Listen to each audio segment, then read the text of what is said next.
Assalamualaikum warahmatullahi wabarakatuh. Selamat pagi. Perkenalkan, nama saya Rahmi Banat dan rekan saya. Selamat pagi, nama saya Evalina Safira. Kami dari kelompok 11 Magister Kenotariatan PSDKU Universitas Brawijaya Jakarta. Senang sekali pada kesempatan kali ini kami akan mempresentasikan tugas video untuk mata kuliah Hukum Perbankan yang diampu oleh Bu Diana. Topik kali ini adalah tentang kerahasiaan bank. Oke, melalui video ini kami akan menjelaskan beberapa poin penting mengenai rahasia bank dengan pembahasan yang singkat, jelas, dan sistematis. Semoga video ini dapat memberikan penjelasan yang baik dan mendalam bagi rekan-rekan yang menyaksikan, karena kerahasiaan bank ini merupakan suatu hal yang sangat penting dan mendasari kepercayaan masyarakat terhadap bank di dalam industri perbankan. Jika kerahasiaan bank bocor, maka kepercayaan publik bisa menurun dan bahkan juga bisa menimbulkan resiko hukum bagi bank dan juga turunnya reputasi bank di dunia perbankan. Jadi, apa sih rahasia bank itu? Rahasia bank adalah informasi yang berkaitan dengan nasabah penyimpan dan simpanannya serta nasabah investor dan investasinya yang sudah diselaraskan dengan Undang-Undang P2SK dan POJK terbaru. Cakupannya jauh lebih luas, mencakup hampir semua data nasabah termasuk debitur. Lalu, lewat Undang-Undang Nomor 10 Tahun 1998 terjadi pergeseran. Fokusnya hanya pada nasabah penyimpan dan simpanannya saja, sebagaimana diatur dalam pasal 40 Undang-Undang Perbankan. Secara teori ada dua pandangan penting. Teori rahasia bank bersifat mutlak, yaitu bank wajib menyimpan rahasia nasabah dalam keadaan apapun. Kedua, teori rahasia bank bersifat nisbi. Rahasia boleh dibuka dalam keadaan mendesak, misalnya untuk kepentingan negara. Kerahasiaan bank untuk saat ini hanya menjadi bagian dari tanggung jawab, prinsip kehati-hatian dan perlindungan konsumen. Tapi sifatnya tidak absolut karena undang-undang mengatur beberapa pengecualian secara tegas. Berdasarkan Peraturan Otorita Jasa Keuangan Nomor 44 Tahun 2024, itu semua berlaku bagi bank umum konvensional, bank umum syariah, bank perkreditan rakyat syariah, dan kantor cabang bank asing. Oke, jadi bank itu wajib ya menjaga kerahasiaan informasi nasabah sebagai bentuk dari kepercayaan, tanggung jawab, dan prinsip kehati-hatian bank. Nah, untuk kita tahu lebih jelas apa aja sih yang termasuk dalam kategori rahasia bank, kita akan jelaskan apa aja yang masuk dalam kategori rahasia bank. Itu terdiri dari nasabah penyimpan dan simpanan nasabah. Nah, kalau dalam nasabah penyimpan, yang menjadi rahasia bank itu adalah identitasnya, hubungan rekening, saldo, mutasi, dan informasi terkait simpanan. Kalau dalam simpanan nasabah, yang menjadi rahasia bank itu adalah tabungan, giro, deposito, dan bentuk simpanan lain. Nah, kalau nasabah investor dan investasinya sesuai perluasan definisi di Undang-Undang P2SK, sementara nasabah debitur atau penerima fasilitas itu tidak termasuk tuh dalam kategori rahasia bank yang diatur dalam definisi khusus ini. Tapi sebetulnya bank tetap wajib menjaga kerahasiaannya dalam bentuk aturan lain seperti perlindungan data pribadi dan perlindungan konsumen sektor jasa keuangan. Nah, tadi dijelaskan di awal ya oleh rekan saya kalau rahasia bank itu bisa saja dibuka pada kondisi tertentu. Yang dimaksud kondisi tertentu ini biasanya misalnya di perkara pidana, misalkan untuk pembukaan untuk kepentingan pembuktian di peradilan melalui mekanisme permintaan ke OJK. Nah, dalam perkara perdata juga bisa. Kemudian bantuan timbal balik pidana atau MLA dan penyelesaian piutang yang negara yang sudah diserahkan ke panitia urusan piutang negara. Ada pengecualian khusus ya dalam hal ini, dalam hal kasus yang sudah melibatkan KPK, yaitu untuk tersangka atau terdakwa yang sedang dalam pemeriksaan KPK, itu KPK bisa langsung minta data nasabahnya ke bank. Tapi kalau untuk terpidana atau pihak terkait lain, KPK nggak bisa tuh serta-merta datang ke bank dan minta gitu ya. Tetap itu harus minta izin tertulis dulu ke OJK. Oke. Oh, jadi dalam proses peradilan rahasia tersebut bisa dibuka ya? Iya, Mbak Rahmi betul. ya.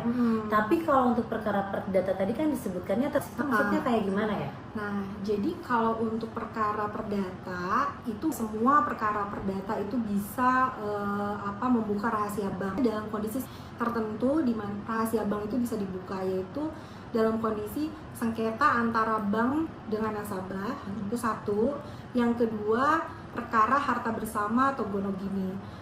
Itu diatur khusus bahkan dengan putusan Mahkamah Konstitusi nomor 64 garis miring PUU 10/2013, di mana rahasia bank itu dapat dibuka guna pembuktian harta bersama dalam perkara perceraian. Oke. Dan pastinya prosedur permohonan tetap dilakukan sesuai mekanisme yang berlaku ya. Nah, sekarang kita masuk nih ke secara hukum. Fondasi dari kerahasiaan bank adalah Undang-Undang Nomor 7 Tahun 1992 junto Undang-Undang Nomor 10 Tahun 1998 tentang perbankan. Yang kedua, Undang-Undang Nomor 4 Tahun 2023 atau UU P2SK yang memperbarui pengaturan sektor keuangan yang mengatur tentang pengembangan dan penguatan sektor keuangan yang berlaku sejak 12 Januari 2023 dan memperbaharui sejumlah ketentuan sektor keuangan termasuk penguatan pengaturan perbankan. Undang-Undang Nomor 21 Tahun 2008 tentang Perbankan Syariah yang menjadi dasar pengaturan rahasia bank untuk bank syariah dan unit usaha syariah. Peraturan Otorita Jasa Keuangan Nomor 44 Tahun 2024 tentang rahasia bank sebagai aturan pelaksana terbaru berlaku 27 Desember 2024 yang mencabut PBI nomor 2 garis miring 19 garis miring PBI garis miring 2000. Oke, jadi peraturan terkait rahasia bank ini sudah ada ketentuan baru ya yang diatur dalam POJK nomor 44 tahun 2024 yang mencabut PBI nomor 2 garis miring 19 PBI 2000. Jadi PBI yang 2000 itu udah nggak berlaku ya? Ya. Oke. Kita lanjutkan ya pembahasan berikutnya mengenai mekanisme pembukaan rahasia bank. Ini perlu kita ketahui karena apa? Karena semuanya itu harus melalui mekanisme yang jelas aturannya. Dan prosedur permohonan ke OJK itu semua pembukaan rahasia bank yang bukan pengecualian yang tadi disampaikan itu langsung diatur ketat oleh OJK. Skemanya, permintaan tertulis ke Ketua Dewan Komisioner OJK sesuai persyaratan yang ditentukan dalam POJK. Kemudian ada analisis OJK atas kelengkapan dan kesesuaian dari permintaan yang disampaikan. Yang ketiga, jika disetujui, maka OJK akan menerbitkan izin tertulis kepada pemohon atau yang menyampaikan permintaan. Yang keempat, izin disampaikan pemohon ke bank dan bank hanya boleh membuka informasi sebatas yang tertulis dalam izin atau need to know basis. Jadi ada pembatasan ya, selain mekanisme ada pembatasan sesuai dengan izin yang diberikan. Oke, berarti pembukaan rahasia bank itu semuanya harus melalui dan diatur oleh Otorita Jasa Keuangan ya, Mbak Rahmi ya? Betul sekali. Oke, berarti kalau gitu lanjut lagi Mbak Rahmi ke pembahasan yang berikutnya supaya lebih jelas. Pembahasan berikutnya kita akan membahas mengenai implikasi tata kelola bagi bank. Dari sudut tata kelola bank, implikasinya besar, yaitu mencakup pihak-pihak yang memang ada di dalam industri perbankan itu sendiri. Misalnya direksi dan manajemen senior di dunia perbankan itu wajib memastikan bahwa kerahasiaan bank itu diterapkan oleh semua lini gitu ya, secara konsisten. Misalnya di operasional, di tim legal, compliance, IT, audit, teller, sampai dengan customer service. Bank juga harus punya kebijakan internal dan SOP serta dokumentasi setiap permintaan dan pemberian informasi. Kemudian akses data nasabah harus berdasarkan pembatasan dan pengaturan hak akses, memastikan pejabat yang berwenang itu siapa, kemudian juga ada jejak auditnya. Selain itu, semua permintaan pembukaan informasi harus terdokumentasi. Ada dasar hukumnya, siapa pemohonnya, tujuannya, ada persetujuannya itu kapan, kemudian kapan data dibuka, tanggal dan pejabat yang bertanggung jawab, pegawai frontliner, RM, credit officer, legal compliance sampai ke IT, semuanya wajib paham batas kerahasiaan ini. Dan jangan lupa POJK nomor 44 tahun 2024 itu juga mengatur sanksi administratif loh, baik bagi bank itu sendiri maupun pihak terafiliasi jika ternyata terbukti melanggar ketentuan mengenai rahasia bank. Wah, ternyata detail sekali ya hal yang harus diperhatikan dan dijalankan supaya tata kelola rahasia bank yang dilakukan di dalam bank tersebut bisa terwujud dengan baik ya, Mbak Rahmi. Oke, kita lanjut ya ke pembahasan berikutnya mengenai klasifikasi dari resiko-resiko yang tadi disebutkan. Jadi, pertama adalah compliant resiko. Resikonya itu masuknya ke dalam klasifikasinya adalah tinggi. Contohnya seperti pembukaan informasi tanpa dasar hukum atau tanpa izin otoritas jasa keuangan atau di luar cakupan izin. Sementara kalau untuk resiko hukumnya itu termasuk tinggi juga karena gugatan nasabah pidana atau perdata atau sengketa akibat pelanggaran kerahasiaan seperti perkara antara bank dan nasabah. Jika terjadi sengketa perdata antara pihak bank dan nasabahnya, misalnya nih Mbak Rahmi ya, kasus kredit macet atau wan prestasi, direksi bank diizinkan dan berwenang memberikan keterangan mengenai keadaan keuangan nasabah itu terkait kepada pengadilan. Dalam konteks ini, bank tidak memerlukan izin dari otoritas manapun untuk membuka di persidangan.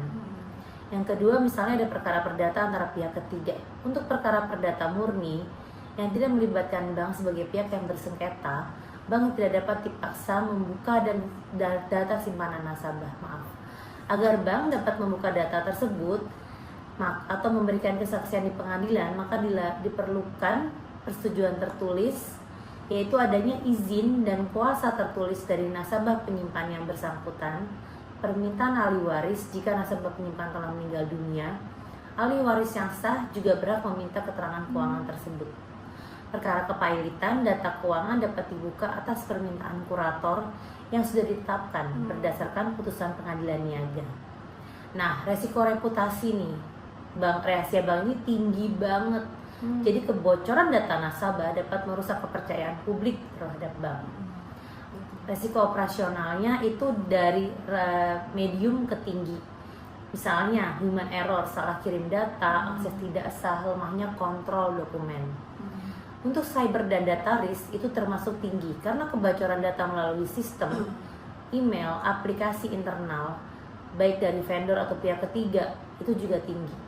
Potensi masalah itu juga menimbulkan resiko yang tinggi. Pegawai memakai informasi nasabah untuk kepentingan pribadi contohnya, atau pemasaran yang tidak sah dengan penyalahgunaan data. Yang terakhir adalah risiko dari pihak ketiga itu medium ke tinggi, seperti dari vendor, konsultan, collection agency, atau mitra teknologi yang mengakses data tanpa kontrol memadai.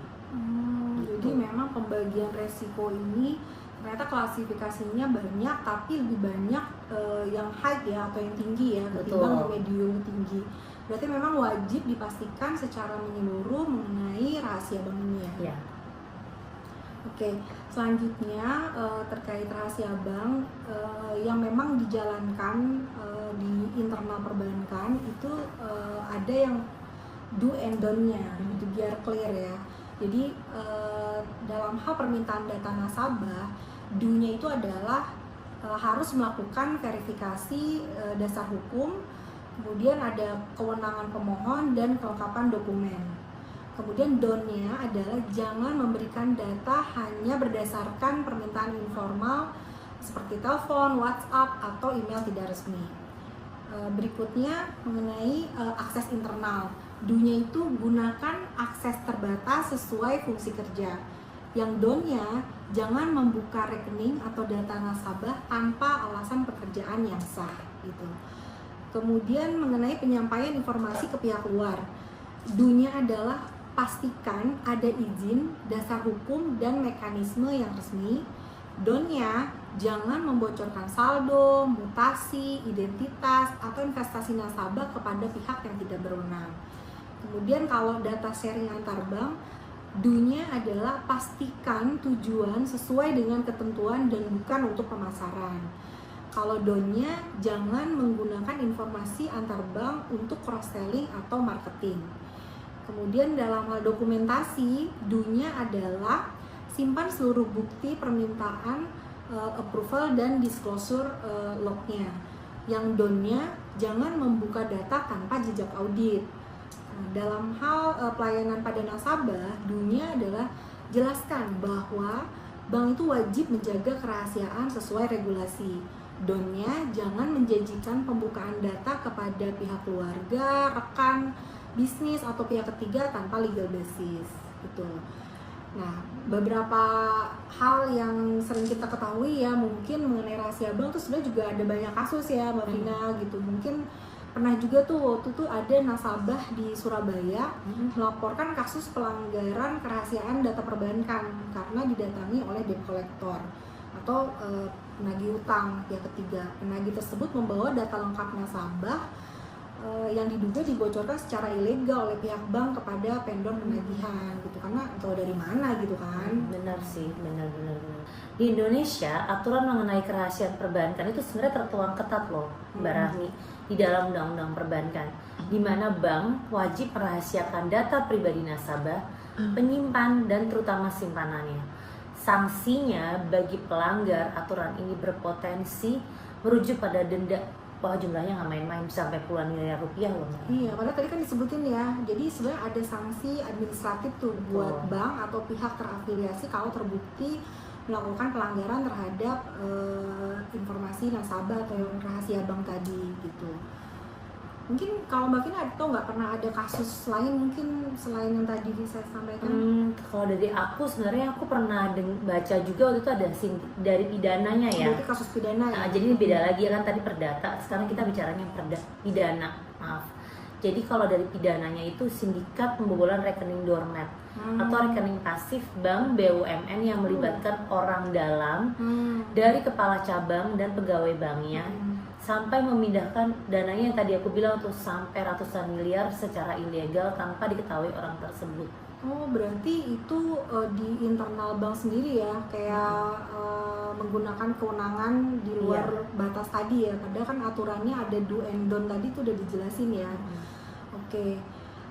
Terus kalau untuk aturan pembukaan tadi kan sebenarnya dalam tindak pidana umum itu termasuk kejahatan perbankan yang ditangani kepolisian atau kejaksaan ya. Iya. Aparat harus mengajukan permohonan tuh izin tertulis kepada Dewan Komisioner OJK, dan OJK nantinya akan mengeluarkan izin tertulis setelah menerima permintaan resmi yang mencakup nomor perkara, sangkaan pasal, dan hubungan antara tindak pidana dengan rekening terkait. Oke, jadi dari pemaparan dan pembahasan yang kami sampaikan tadi sebagai kesimpulan dapat kita sampaikan adalah bahwa kerahasiaan bank itu adalah pilar utama kepercayaan publik dalam industri perbankan. Dalam governance perspektif, isu ini bukan hanya sekedar persoalan hukum, tapi juga menyangkut risk management, conduct, data governance, customer protection, internal control, dan reputational resilience. Karena itu, bank wajib menjaga informasi nasabah dengan prosedur yang ketat, legal, dan profesional agar kepercayaan publik tetap terjaga. Secara praktis, bank harus memperlakukan rahasia bank itu dalam area yang high risk compliant obligation, di mana maksudnya informasi nasabah itu hanya boleh dibuka berdasarkan dasar hukum yang jelas, melalui prosedur resmi, terdokumentasi, dan terbatas pada tujuan yang sah. Betul banget tuh Mbak Rahmi, karena memahami hukum perbankan bukan sekedar memenuhi kewajiban regulasi saja, melainkan langkah utama dalam menjaga integritas, keamanan, kepercayaan dalam setiap transaksi nasabah dalam semua aktivitas perbankan nasabah tersebut. Sekian pemaparan dan pembahasan mengenai materi rahasia bank dari kami berdua. Terima kasih kepada rekan-rekan yang telah menyaksikan video kami. Terutama kami aturkan terima kasih setinggi-tingginya kepada Ibu Diana selaku dosen pengampu yang telah memberikan penjelasan yang tadi kami jelaskan mengenai materi mata kuliah hukum perbankan, khususnya mengenai rahasia bank, sehingga kami berdua bisa sharing nih ke teman-teman dan rekan-rekan lainnya Jadi mari bersama wujudkan ekosistem keuangan yang sehat dan patuh hukum. Wassalamualaikum warahmatullahi wabarakatuh. Selamat pagi. Selamat pagi.